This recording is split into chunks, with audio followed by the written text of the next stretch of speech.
ನಮ್ಮ ಶ್ರೀ ಕ್ಷೇತ್ರ ಧರ್ಮಸ್ಥಳ ಗ್ರಾಮಾಭಿವೃದ್ಧಿ ಯೋಜನೆ ಟ್ರಸ್ಟ್ ವತಿಯಿಂದ ಮತ್ತು ಶ್ರೀ ಫೌಂಡೇಶನ್ ಟ್ರಸ್ಟ್ ಬೆಂಗಳೂರಿನಲ್ಲಿ ಶೌರ್ಯ ವಿಪತ್ತು ನಿರ್ವಹಣಾ ಸಮಿತಿ ಆಶ್ರಯದಲ್ಲಿ ನಮ್ಮ ಮೊರಾರ್ಜಿ ಅಲ್ಪಸಂಖ್ಯಾತ ವಸತಿ ಶಾಲೆಯ ಆವರಣದಲ್ಲಿ ಮಲ್ಲಯ್ಯನ ಗುಡ್ಡದ ಪರಿಸರದಲ್ಲಿ ಇವತ್ತೇನು ಸಸಿ ನೆಡುವಂತಹ ಕಾರ್ಯಕ್ರಮ, ಸಾಮಾಜಿಕ ಅರಣ್ಯೀಕರಣ ಕಾರ್ಯಕ್ರಮದಲ್ಲಿ ಪಾಲ್ಗೊಂಡಿರುವಂತಹ ಈಗಾಗಲೇ ಪರಿಣಾಮಕಾರಿಯಾಗಿ ಮಾತನಾಡಿರುವಂತಹ ಗಣಪತಿ ಮಾಳಜ್ಜಿ ಜಿಲ್ಲಾ ನಿರ್ದೇಶಕರಲ್ಲಿ ಶರಣೆಂದು ಮತ್ತು ನಮ್ಮ ತಾಲೂಕಾ ಸಂಚಾಲಕರಾದಂತಹ ಮಂಜುನಾಥ್ ಎಸ್ ಅವರಲ್ಲಿಯೂ ಮತ್ತು ಪ್ರಾಂಶುಪಾಲರಾದಂತಹ ಸಹೋದರಿ ಪವಿತ್ರಾ ದೇವಿ ಅವರಲ್ಲಿಯೂ ಮತ್ತು ಶಿವಕುಮಾರ್ ಜಾಡರ್ ಜಿಲ್ಲಾ ಜನಜಾಗೃತಿ ವೇದಿಕೆಯ ಮಾನ್ಯ ಸದಸ್ಯರಲ್ಲಿಯೂ ಈಗಾಗಲೇ ಈಗ ತಾನೇ ಆಗಮಿಸಿರುವಂತಹ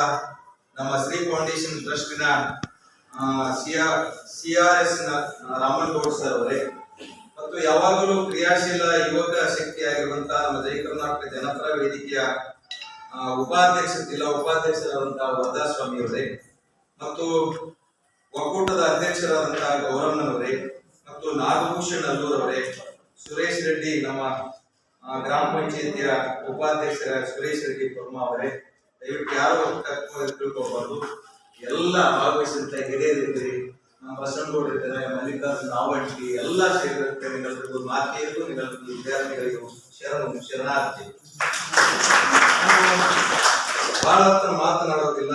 ನಿನ್ನ ತಾನೇ ನಮ್ಮ ಬಸವನಗೌಡರು ಮಂಜುನಾಥ್ ಸರ್ ಅವರು ನಿಮಗೆ ಬರ್ಬೇಕಂತ ಹೇಳಿದ್ದಾರೆ ಅಂತ ಹೇಳುದು, ಕಾರ್ಯಕ್ರಮಕ್ಕೆ ಪಾಲ್ಗೊಳ್ಬೇಕು ಅಂತ ಹೇಳುದು.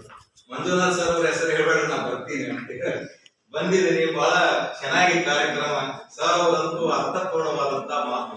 ಇಡೀ ಜಿಲ್ಲೆ ಒಳಗ ನಮ್ಮ ಧರ್ಮಸ್ಥಳದ ಒಂದು ಯೋಜನೆ ಏನು ಆ ಸಂಸ್ಥೆ ಮಾಡುತ್ತಿರುವಂತದ್ದು ಇಡೀ ನಮ್ಮ ಜಿಲ್ಲೆ ಅಷ್ಟೇ ಅಲ್ಲ, ರಾಜ್ಯದೊಳಗ ಒಂದು ಒಳ್ಳೆಯ ಕೆಲಸವನ್ನ, ಸಮಾಜಮುಖಿ ಕೆಲಸವನ್ನ ಮಾಡುತ್ತಿರುವಂತ ಏಕೈಕ ಸಂಸ್ಥೆ ಯಾವುದಾದ್ರೂ ಇದ್ರೆ ನಮ್ಮ ಧರ್ಮಸ್ಥಳ ಅನ್ನುವಂಥದ್ದು ಅಭಿಮಾನದಿಂದ. ಎಷ್ಟೋ ಈಗ ನಾನು ಮಂಜುನಾಥ್ ಅವ್ರ ಜೊತೆ, ಬಸವನಗೌಡ ಜೊತೆ, ನಾನು ಬಸವಣ್ಣವ್ರ ಜೊತೆ ಮಾತಾಡ್ತೀನಿ.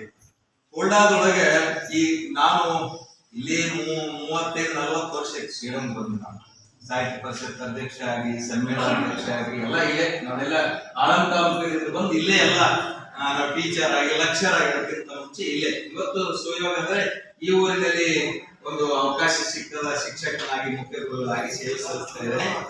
ಆದ್ರೆ ನಾನು ನೋಡಿದ್ರೆ ಕಟ್ಟಡ ನಡೆಯುವಂತಹ ಸಂದರ್ಭದಲ್ಲಿ ಬೋರೆಲ್ ಹಾಕಿದೆವು. ಅವಾಗ ಹಿಂದೆ ಬೋರೆಲ್ ಹಾಕ್ಯಾರ, ಎಲ್ಲ ಬೋರೆಲ್ಗಳು ಫೇಲ್ ಆಗ್ತದೆ. ನಮ್ಮ 3.5 ಕೋಟಿ ಬಿಲ್ಡಿಂಗ್ ತಯಾರಾಗೈತೆ. ಈಗ ಇನ್ನೇನು ಒಂದು ನೀವು ಬಂದಿಲ್ಲ ಯಾಕೋ 3.5 ಅವ ಬಹಳ ದಿವಸ ಈಗ ಬರ್ಬೇಕು. ನೀವು ಬಹಳ ಚೆನ್ನಾಗಿ ಲೋಕ್ ಆಗಿದೆ.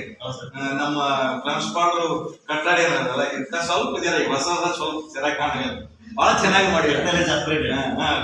ನೀವು ಮತ್ತೆ ಬರ್ಬೇಕು, ನೀವೆಲ್ಲರೂ ಸಹಿತ ಬಂದು ನೋಡ್ಬೇಕು. ಆದ್ರೆ ಅವಾಗ 15 ವರ್ಷದ ಹಿಂದೆ ನಾವು ಅನೇಕ ಕಾರ್ಯಕ್ರಮಗಳಿಗೆ ಊರಿಗೆ ಬರ್ತಿದ್ವಿ. ಇಲ್ಲಿ ಬಂದಾಗ ನೋಡಿದ್ರೆ ನೀರಿನ ಸಮಸ್ಯೆ ಬಹಳ ಇತ್ತು. ನನ್ನ ಕಟ್ಟಡ, ನನ್ನ ಶಾಲೆ ಕಟ್ಟಡ ಟೈಮಿಗೆ ಬೋರೆಲ್ ಹೊಡ್ಸೋರು ಎಷ್ಟು ನೀರಂತೆ, ಬಹಳ ನೀರು ಬಿದ್ದು 3-4 ಇಂಚ್ ನೀರು ಬಿದ್ದವ. ನಮ್ಗೆ ನೀರಿನ ಕೊರತೆನೇ ಇಲ್ಲ. ಯಾಕೆ ವಾಟರ್ ಸೋರ್ಸ್ ಹೆಚ್ಚಿಗೆ ಇರುತ್ತಂದ್ರೆ ಈ ಕೆರೆಗಳು ಮಾಡುವವರು ಯಾರು? ಹಾಗಂದ್ರೆ ಜನಪ್ರತಿನಿಧಿಗಳನ್ನ ಮಾಡಿದೇನು? ಅವರು ಮಾಡ್ಯಾರ.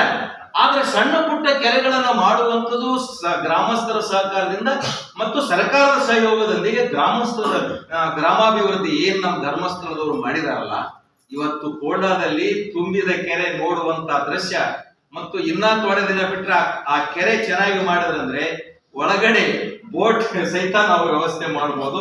ಬಹಳ ಸುಂದರವಾದಂತಹ ತಾಣ, ಪ್ರವಾಸಿ ತಾಣ ಆಗುವಂಥದ್ದು ಅಷ್ಟೇ ಇದೆ.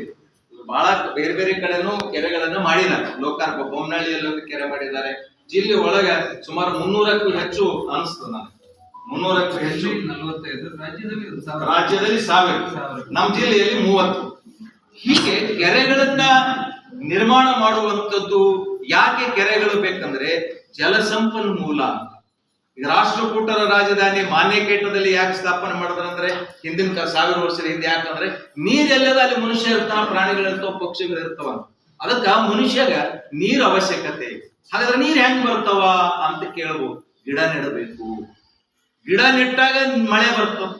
ಈ ಮಳೆ ಬರಬೇಕಾದ್ರೆ ಇವತ್ತು ವಿಪರೀತ ಮಳೆ.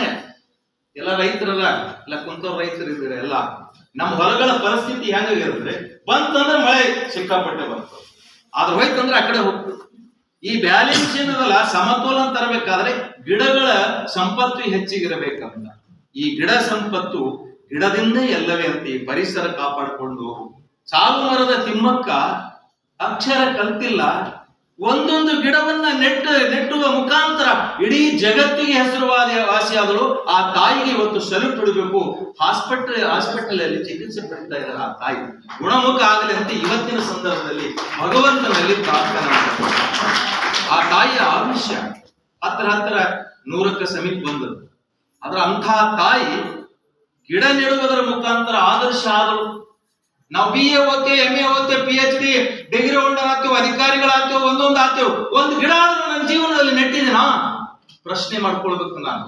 ಒಂದೊಂದು ಗಿಡ, ಒಂದೊಂದು ಮರ ಇವತ್ತು ಮಳೆ ಬೆಳೆಗೆ ಅನುಕೂಲ ಆಗ್ತದೆ.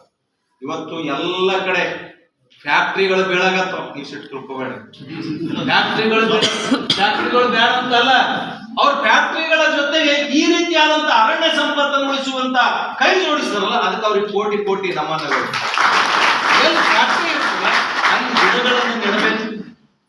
ಅವ್ರ ಜವಾಬ್ದಾರಿ ಬಹಳ ದೊಡ್ಡದ.